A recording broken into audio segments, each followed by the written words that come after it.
एक बूढ़ा बाबा 3 झोले लेकर चल रहा था। तभी रास्ते में उसे एक नौजवान मिला। बाबा ने उसे कहा, क्या तुम मेरे लिए मेरा झोला उठाकर चलोगे?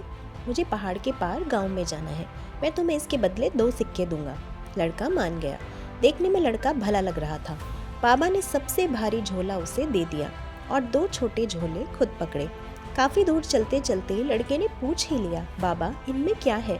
बाबा ने कहा, जो झोला तुम्हारे पास है उसमें तांबे के सिक्के हैं और जो मेरे पास उसमें एक में चांदी और एक में सोने के सिक्के हैं। अब रास्ते में नदी आई। लड़के ने कहा, बाबा एक और झोला मुझे दे दीजिए। मुझ पर विश्वास कीजिए, मैं ये लेकर भागूंगा नहीं। बाबा ने चांदी के सिक्के वाला झोला भी उसे दे दिया। लड़के ने आगे चलते हुए ईमानदारी से नदी पार की। अब चलते चलते एक बड़ा पहाड़ आ गया। लड़के ने फिर बाबा से कहा, बाबा आप बूढ़े हैं, आप सारे झोले मुझे दे दीजिए और आराम से पहाड़ चढ़िए। बाबा को लड़के पर विश्वास हो चुका था, तो सोने के सिक्के का झोला भी उसे दे दिया।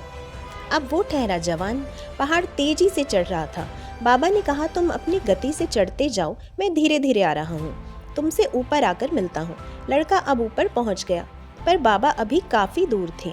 अब लड़के के पास सोने, चांदी, तांबे तीनों के झोले थे। ये लालच बहुत बुरी बला है, लड़के के मन में आ ही गया। वो तीनों झोले लेकर बहुत दूर भाग गया। दूर पहुंचकर उसने तीनों झोले खोले। अरे ये क्या, इन सब में तो पत्थर भरे थे। तभी पीछे से वही बाबा घोड़े पर बैठकर आ रहे थे और लड़के को कहा, मूर्ख, आज तुमने लालच करके एक बड़ा मौका खो दिया। मैं इस देश का राजा हूँ और मैं अपने लिए एक ईमानदार उत्तराधिकारी खोज रहा था। लड़के ने कुछ सिक्कों के लालच में राजा बनने का मौका गंवा दिया।